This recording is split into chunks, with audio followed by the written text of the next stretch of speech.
Sa akong diary, pahina 3, may tulo ka mga bata nga nagpalabuanay. Miingon ang usa, ang akong papa, sikat kay sa mua. Kay amigo niya ang among mayor.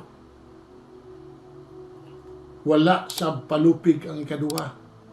Ang ako yung papa, amigo kay niya ang among gobernador. Ug ang ikatulo miingon, lupig yun mo sa akong papa. Kay ang iyang suod, si Jesus, ang hari sa tanang mga hari, o Ginoo sa tanang mga Ginoo. Mga igsoon, ayaw kamo paminaw sa mga tao na ang ilang ginahuna kanunay ang kabantog, gahom o kwarta.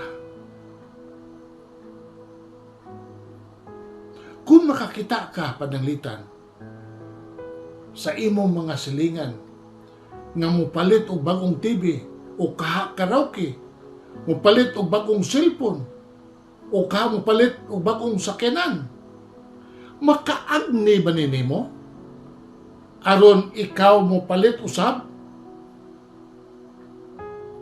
Aron dili ka bintahan og malabwan? Sayop ang pagtuo nga ang pagbaton ug bahandi ni ining kalibutana mahinungdanon kayo. Gikinahanglan kanimo ang salapi, apan dili kani maoy kasiguruan o dili kini makatagbaw kanimo. Ang kinabuhi mubo, ang kamatayon tinuod. Ug ang imong pagbiya nini kinabuhi maabot nga wala nimo palandunga. Madala ba nimo ang imong bahandi inig kamatay nimo? Dili. Ang kalipay wala mag-apas kung unsay imong gustong kabuton. Apan ang kalipay nga imong bation kung unsa ang anaa kanimo karon. Kay ang tinuod nga bahandi, mga kaigsuunan, makaplagan lang nimo diha sa Dios.